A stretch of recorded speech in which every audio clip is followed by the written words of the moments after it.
हे what's up guys, welcome back once again. दोस्तों, वो कहते हैं ना कि जिस पर दुनिया ने हंसा है उसी ने इतिहास रचा है। एक लड़की जिसका सपना है कि वो अपने माँ के लिए घर खरीदे, लेकिन वो भुट्टे बेचकर तो वो नहीं खरीद पाएगी, उसे कुछ बड़ा करना होगा। ये कहानी है यूना नाम की लड़की की, जिसकी उम्र सिर्फ 10 साल है, लेकिन गरीबी ने उसे जिंदगी भर का तजुर्बा दे दिया है, क्योंकि सभी सीख गरीबी सिखा देती है। वो अपने परिवार के साथ युगांडा के स्लम में रहती है, एक छोटी सी झुग्गी में। वो भी उसकी खुद की नहीं है। वो 2 फुट की जगह पर रहने के लिए पैसे भरते हैं, जो उसके परिवार को भुट्टा बेचकर मिलता है। लेकिन अगर किसी दिन उनके भुट्टे नहीं बिके तो उन्हें खाली पेट ही सोना पड़ता है। यही उसकी जिंदगी है। उसकी माँ ना को अपने बच्चे को भूखा सोने नहीं देती, वो अपने हिस्से का उन्हें दे देती है। लेकिन एक अकेली जान आखिर क्या क्या करे। सालों पहले उसके हस्बैंड यानी कि यूना के डैड एक सड़क हादसे में मारे गए, जिसके बाद उनकी हालत और भी बेकार हो गई। अब एक दिन जब यूना पानी भरकर ला रही होती है तो वो स्कूल जाते हुए बच्चों को देखती है। उसे भी वो यूनिफॉर्म पहनना है, लेकिन या तो वो अपना पेट भरे या उस यूनिफॉर्म को पहने। उसके पास यही 2 रास्ते हैं। वो पहले वाले को चूज करती है और अपने कदमों को पीछे ले लेती है और वापस उसी घर में आ जाती है जहां उसकी माँ उनके हिस्से के भुट्टे उन्हें बांट रही थी। साथ में डांटती भी है कि उन्हें आज 5 भुट्टों को बेचना ही है, किसी भी हालत में, वरना वो उन्हें घर में आने नहीं देगी। इसी बीच वहां पर नायन, जो कि यूना की बड़ी बहन है, उसका बॉयफ्रेंड आ जाता है। उसे अपने साथ चलने को कहता है, पर ना को मना कर देती है और उसे ये चीज़ पसंद नहीं है। लेकिन नायन थोड़ी अलग किस्म की है, वो अपने भाई बहनों जैसी नहीं है, इसीलिए वो उनके साथ काम पर भी बहुत कम जाती है। खैर, अब यूना और उसका छोटा भाई रायन दोनों सड़क किनारे चले जाते हैं, वहाँ भुट्टों को बेचना शुरू करते हैं और कुछ समय के बाद रायन अपने सारे भुट्टों को बेचकर कहीं चला जाता है। पर यह आज पहली बार नहीं हो रहा है, ये पिछले 3 महीनों से होते हुए आ रहा है। इसीलिए यूना फैसला करती है कि वो जब अगली बार जाएगा तो वो उसका पीछा करेगी। अगले सीन में हमें रॉबर्ट नाम के एक इंसान को दिखाया जाता है, जिसके पास इंजीनियर की डिग्री है, लेकिन कोई नौकरी नहीं है। वो दर बदर भटक रहा है, लेकिन वो फालतू नहीं बैठता, बल्कि बस्ती के गरीब बच्चों को फुटबॉल खेलना सिखाता है। उसका मानना है कि इससे उसका जीवन में कुछ उम्मीदें मिलेगी। इसके बाद हम देखते हैं कि वो बेंच पर बैठे हुए बच्चों से कहता है कि तुम भी जाकर खेलो, लेकिन वो ये कहकर मना कर देते हैं कि उनकी माँ ये गेम खेलने से मना करती है, क्योंकि उससे उनकी हड्डियाँ टूट जाएंगी और फिर हमारे पास इतने पैसे नहीं है कि हम उस बीमारी का इलाज करवा सकें। अब रॉबर्ट को उनकी बातें सुनकर बुरा लगता है, इसीलिए वो उन्हें सुझाव देता है, क्यों ना तुम लोग चेस खेलो, उसे तुम्हें चोट भी नहीं लगेगी और तुम्हारा दिमाग भी तेज होगा। वो बच्चे सोच में पड़ जाते हैं कि ऐसा भी कोई गेम है क्या।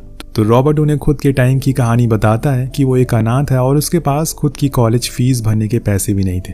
इसीलिए वो एक दिन कुछ अमीर बच्चों के साथ चेस खेलता है और उनसे वो गेम जीत जाता है, और फिर उसे जो पैसे मिलते हैं उसे वो अपनी फीस भर देता है।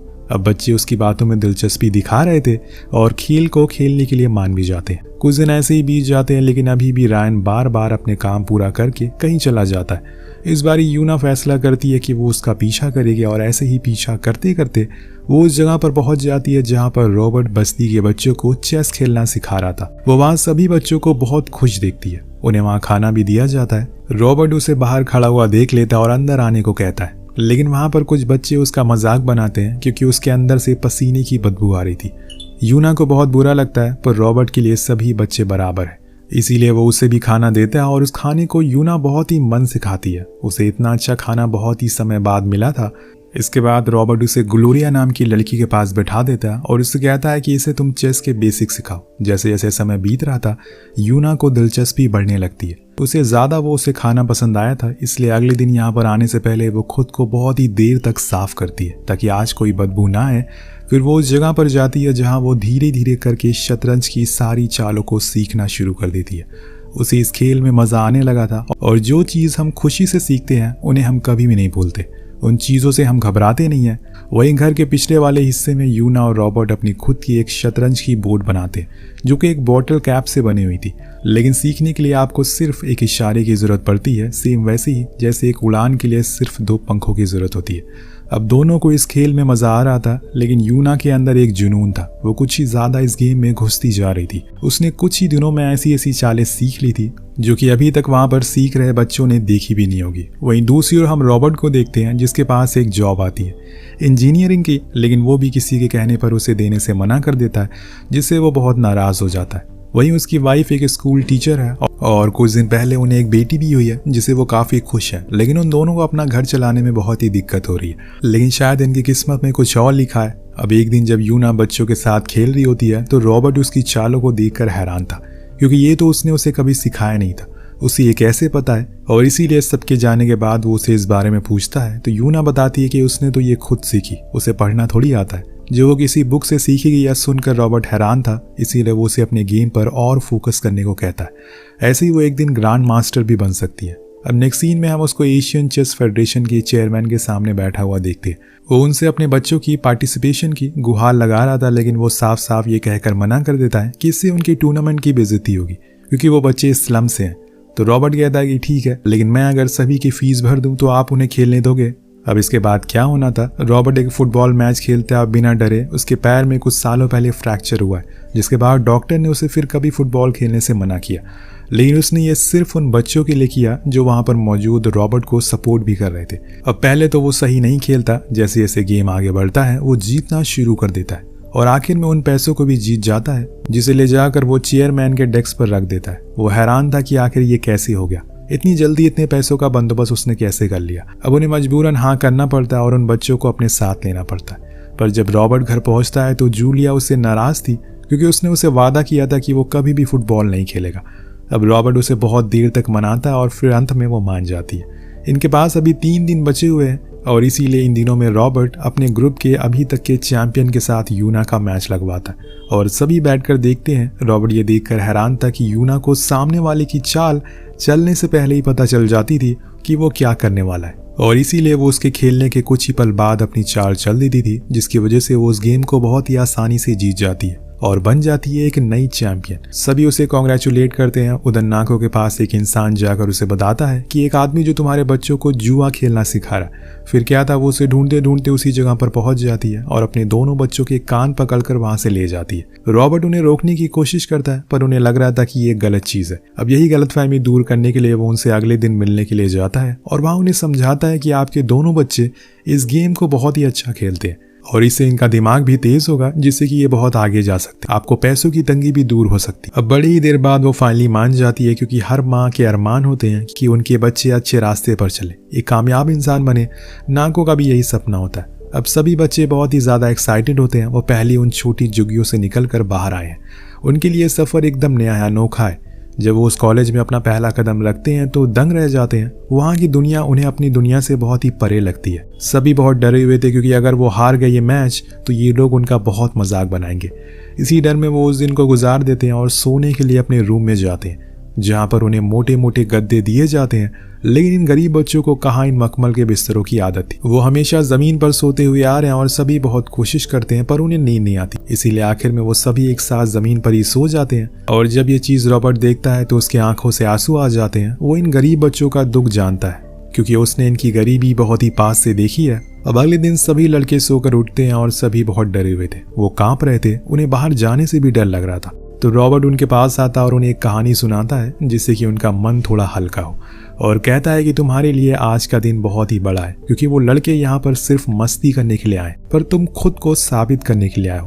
तो तुम्हें उन्हें दिखाना है कि हम भी किसी से कम नहीं है। सभी बच्चों के अंदर जुनून आ जाता है और वो बाहर जाते हैं और खेलना शुरू करते हैं। कुछ ही देर में रायन अपना मैच जीत जाता है। उसके साथ खेल रहे बच्चों को उसे देखकर बहुत ही हौसला मिलता है। वही हम यूना को देखते हैं जो उस कॉलेज के चैंपियन के साथ खेल रही थी। वो अपनी ऐसी ऐसी चालें उसके सामने पेश कर देती है जो उसने किसी बुक में पढ़ी ही नहीं थी।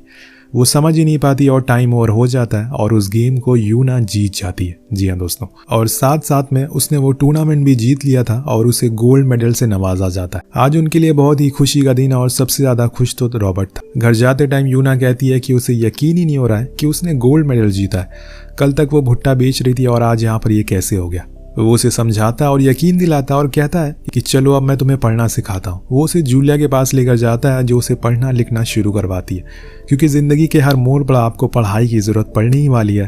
तभी आप सही और गलत में फर्क को पहचान सकेंगे। टूर्नामेंट खत्म होने के बाद सभी लोग अपने कामों पर फिर से लग जाते हैं। अब एक दिन जब दोनों भाई बहन भुट्टा बेचने के लिए सड़क पर खड़े होते हैं तो कोई आदमी रायन को आवाज लगाता है। वो उसे मिलने के लिए रोड को क्रॉस करता है लेकिन इतने में उसकी टक्कर एक बाइक वाले से हो जाती है। अब अकेली यूना करे तो करे क्या। वो चीख चीख कर मदद की गुहार लगाती है और फाइनली उसे एक इंसान मिल जाता है जो उसे हॉस्पिटल लेकर जाता है और फौरन रायन का इलाज किया जाता है। वहां पर नाको भी मौजूद होती है। अब उसको ये डर नहीं था कि उसकी बेटी को कुछ हो गया, बल्कि इस बात का ज्यादा डर था कि उसे यहाँ के पैसे कौन देगा। उनके पास तो भुट्टा बेचकर पैसे आते हैं जो कि आज बिका ही नहीं। इसीलिए अगले दिन वो अपने बेटे को वैसी ही हालत में चुपके से हॉस्पिटल से उठा लेती है। अब ये दृश्य आपको गरीबी का सही मतलब समझा देगा।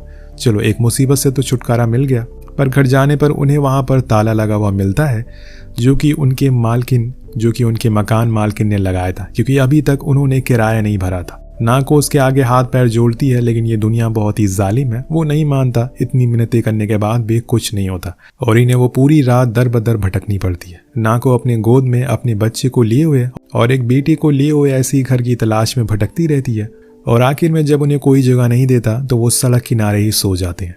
अगले दिन जब रॉबर्ट को इस बारे में पता चलता है तो वो उनके पास जाता है और इन्हें कुछ खाने के लिए देता है। यूना को समझाता है कि अब ये जिंदगी का वसूल है, तुम्हें इसे लड़ना होगा। अगर हार मान गई तो ऐसे ही हमेशा के लिए खुद की नजरों में लूजर बन जाओगी। उस रात नाको अपने हस्बैंड की फोटो को देखकर अपने अच्छे दिनों को याद करती है।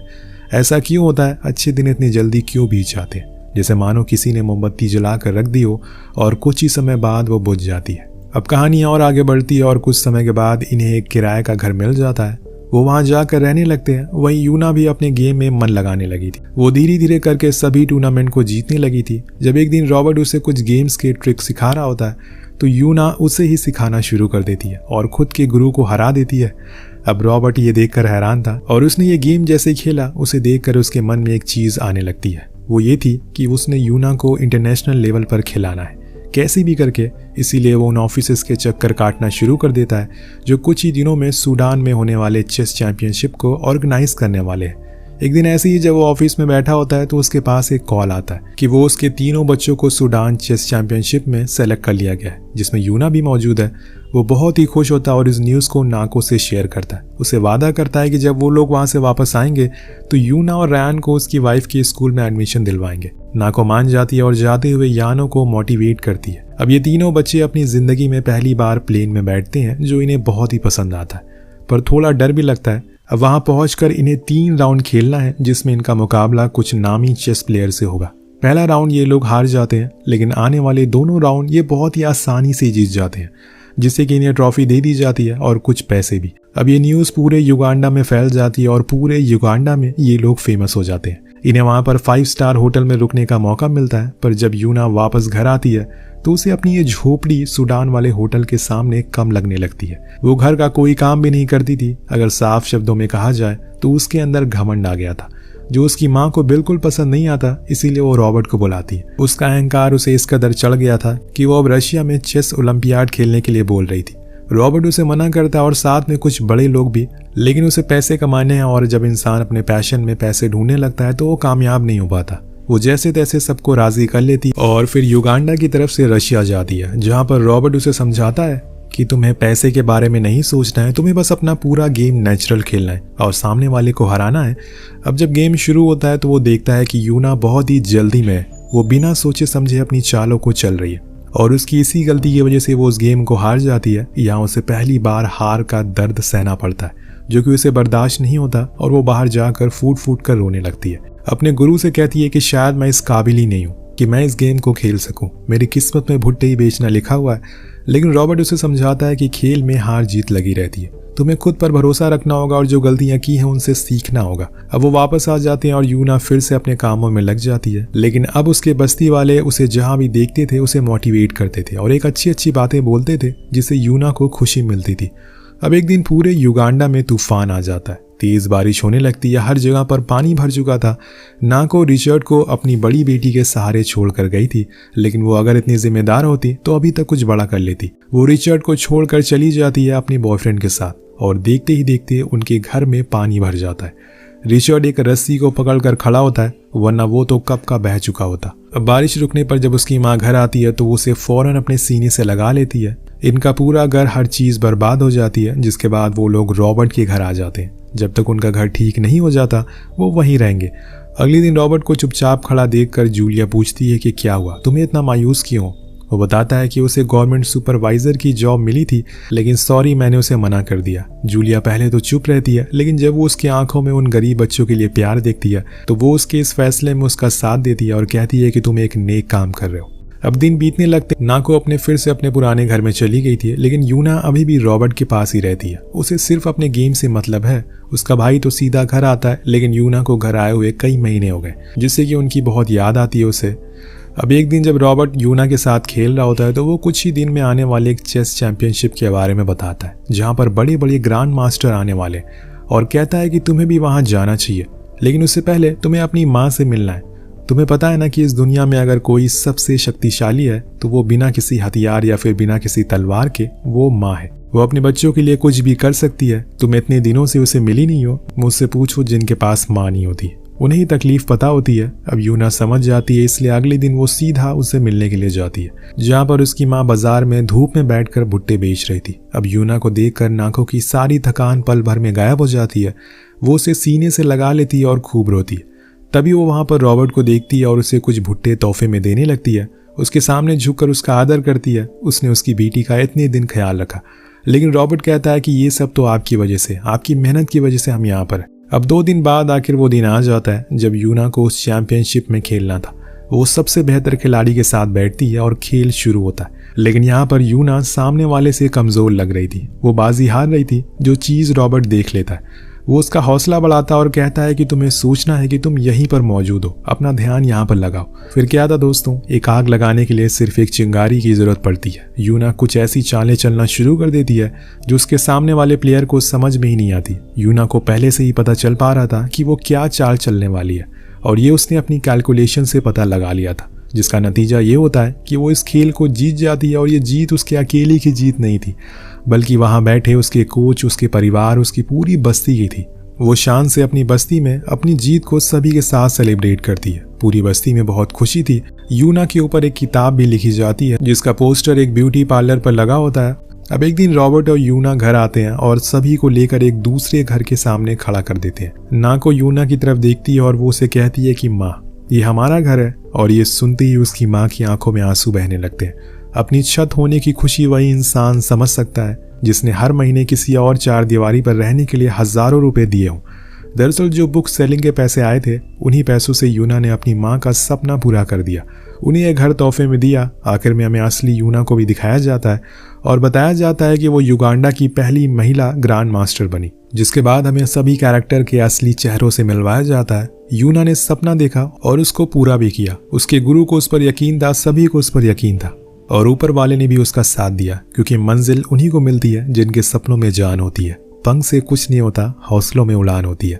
इसी के साथ ये कहानी यही खत्म हो जाती है। आपको कहानी कैसी लगी नीचे कमेंट करके जरूर बताएगा। मिलते हैं अगली वीडियो में। Peace out.